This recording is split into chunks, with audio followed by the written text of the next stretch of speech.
As there's no more Gojo left in the story, questions surrounding our antagonists, Kenjaku and Sukuna, have only increased.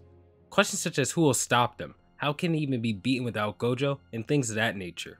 Although I have reservations and guesses about how Sukuna will be taken down, will Kenjaku truly be defeated in the end? And to that, I say no. And matter of fact, from a meta perspective, I believe that he may have already won. In this video, I'll be going over Kenjaku's character, looking into him a bit, and explaining why I believe that the story has already deemed him as the victor in a way that may just blow your mind. With that being said, let's get into it. As we know, Kenjaku seems to bear multiple avatars throughout the story. We have never seen his true body as of chapter 241, but the main body he inhabits in the story is the body of Suguru Geto. Take note of this, as Kenjaku and Geto parallel one another in a couple ways throughout the series, such as how they're introduced to the story and cast. When we meet Kenjaku for the first time, he makes it quite clear that he has no interest in being seen or detected by Jujutsu High sorcerers, and even manages to hide from Jujutsu High until the Shibuya incident. Whereas Suguru doesn't outright show himself to Yuta the moment he's aware of him, he certainly does plan to meet Yuta, and when he does, he enters Jujutsu High directly, with a spectacle behind him. Whereas Kenjaku is primarily associated with a team of cursed spirits that he genuinely has no interest in, manipulates, and even intended on killing off at the end of his plan, Suguru had a team of sorcerers that he genuinely cared for, and even considered them as family, protecting these people from the moment they met. Even the people that work around Kenjaku now have considered him to be crazy, irritating, and have even been called disgusting by the likes of Sukuna, and despite that, they work with him towards an uncertain future. A goal with no concrete results or resolution. And this is if Kenjaku has even told anybody the truth behind his plans as of now. And that's only where the parallels begin. Let's take a look at how both of them use cursed spirit manipulation. And if you've forgotten what this technique does, as the name suggests, it allows the user to manipulate cursed spirits. But of course you have to be at a certain level of power to manipulate certain curses. When Geto uses this technique, he uses them in mass akin to servants, spreading 4,000 different cursed spirits across Japan all at once. Whereas Kenjaku uses cursed spirit manipulation very sparingly and strategically. As we end up seeing from their performances, Kenjaku is clearly the superior user of this technique. And lastly, whereas Geto's life-defining failure at the hands of Toji Fushiguro and the Star Plasma Association pushes him to exterminate humanity, Kenjaku is no more than a man who thinks of what humanity could become and simply pushes to evolve it because he can. When I look at both Geto and Kenjaku, I see Geto as a true deity-like figure for those around him, whereas Kenjaku seems to be a cult leader, a religious zealot, and the parallels between the two only exaggerate how I perceive them. As we now focus on Kenjaku, I want to reinforce his religious connections, and why I believe that he's a zealot in the first place, starting with his confrontation with Yuki Tsukumo at the end of the Shibuya incident. When the two finally meet, they both state what they believe is the optimal path for cursed energy when it comes to evolving humanity, and Kenjaku seems openly frustrated with Yuki's suggestion of abandoning cursed energy. And as Kenjaku speaks, he eventually comes to say, non-sorcerers, sorcerers, cursed spirits. These are all possibilities of cursed energy in the form of human beings, and yet, there must be more to human potential.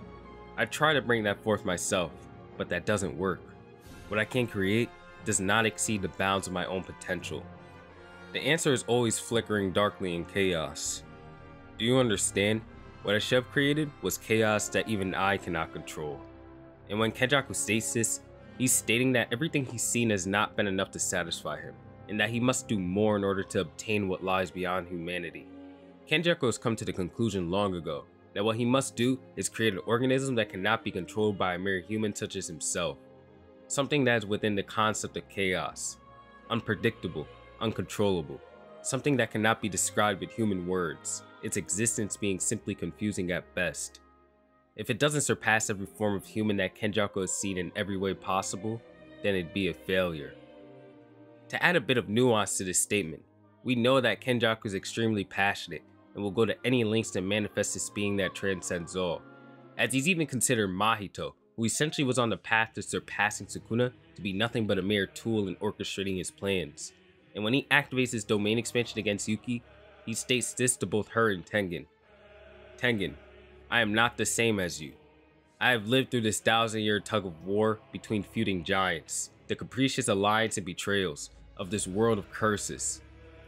Kenjaku here confirming that he not only has lived for a very long time, but has done so having to deal with many people throughout many timelines, being stuck within many unpredictable alliances even before the disaster curses, and likely backstabbing others many times through these alliances, such as he did with the disaster curses. And we know that's only the beginning of what Kenjaku has done for the sake of evolving humanity. And this passage just not only confirmed Kenjaku's willingness to go to any lengths to achieve his goals, but why he also despises Tengen, as he even considers her existence to be tedious. Tengen has been a shut-in, essentially making no moves and completely relying on others to both protect and reset her transcendent cycles in order to prevent herself from becoming a threat to the world by losing her sense of self and evolving into God knows what. Whereas Kenjaku has proactively pushed for over 1,000 years towards his goals, having direct involvement in almost every event in the series, and again, has done everything possible to slowly inch towards these goals, no matter the difficulty. Kenjaku was bound to gain control over Tengen at some point, and the fact that Tengen potentially thought that this wasn't going to happen is, in my opinion, laughable. This is why Kenjaku has his speech in chapter 222, saying the people of this country believe that reality is stable, although their lives are always at the brink of ruin. Not everyone has the courage to risk their lives, but if someone places them in danger, they have no choice but to act. With no hope for the present or future, they're willing to die at any time. I despise people who never know the feeling of approaching their ideals step by step. I'm talking to you, Tengen. Where Kenjaku seeked to obtain his ideals, Tengen sat aside and waited for things to magically turn out her way. And we see how that turned out. This passage also mirrors the events of our heroes in their respective colonies. They actively seeked out their opponents for the sake of their goals and points, and thus they won. Whereas the only losses the heroes suffered were at the hands of the two primary antagonists, the two who proactively seeked out their ideals. Meanwhile, our heroes were waiting for others to act at each respective moment. Lastly, before we move on from Tengen, I want to say that I believe Kenjaku's disdain from her likely comes from more than just their ideals.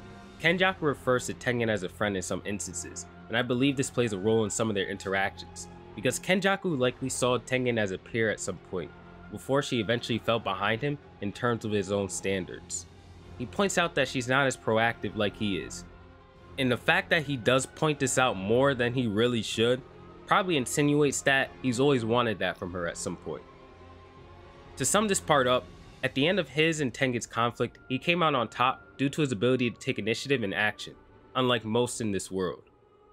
As we move on from comparing Kenjaku to others, I want to now speak about Kenjaku himself, as he said something very important in the recent chapters of Jujutsu Kaisen while fighting Takaba, which is something along the lines of, "Such great form, what an earnest bow. I never achieved that until my late 20s. When Kenjaku says this, it seems to be from the effective comedian, but as we know, Takaba, as of that same chapter, went through an introspective reflection and came to understand that he only wanted to make others laugh in order to personally connect with them. Check out my 241 review where I deep dive into this, but as Takaba comes to this realization, his technique returns, and then Kenjaku is thinking of this upon seeing Takaba bow in front of him as a joke. And this most likely had something to do with Kenjaku's life, because comedian made him think of this personally rather than forcing him into a skit or anything else really. The reason why I personally find this line to be so important in the first place is because it's a form of religious prayer. Furthermore, a sign of humility to be shown to whatever respective deity you pray toward.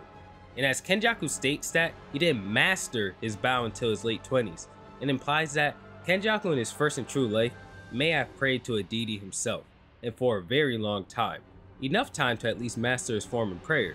And this isn't the only instance in which Kenjaku has displayed a form of prayer and humility in the series, as when Kenjaku activates his domain expansion, his hand sign is very different from every other characters in the series.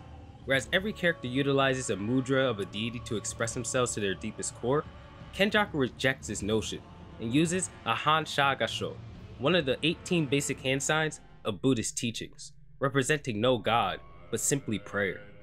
Interestingly enough, the domain that Kenjaku manifests into the world is referred to as the womb perfusion, and to simplify the point here, the kanji for this name of this domain expansion can be referred to as a realm that guides many souls to salvation.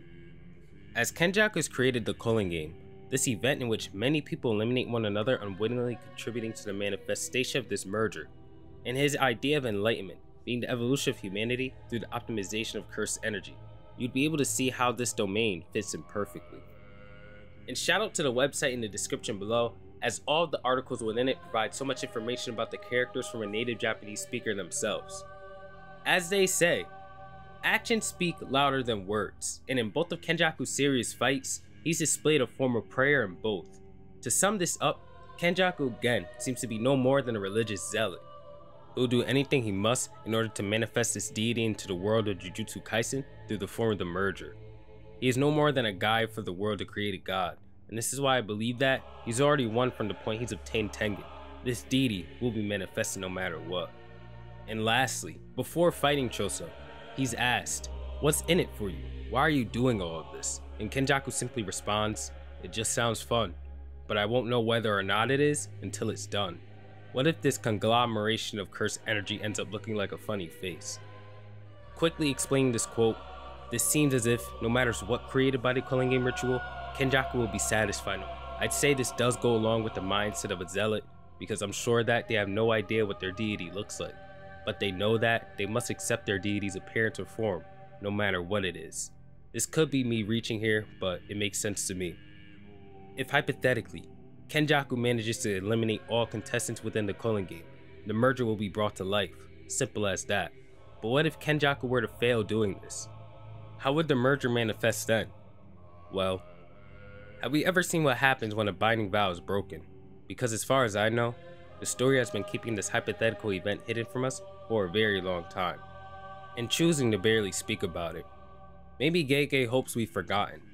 Kenjaku will fail to defeat everybody, and thus, he will sacrifice himself to create the merger by violating the binding vow that required him to eliminate every player but him and Sukuna.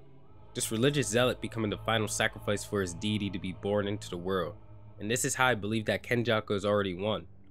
He has come to the point where all the foundation has finally been laid out after 1,000 years.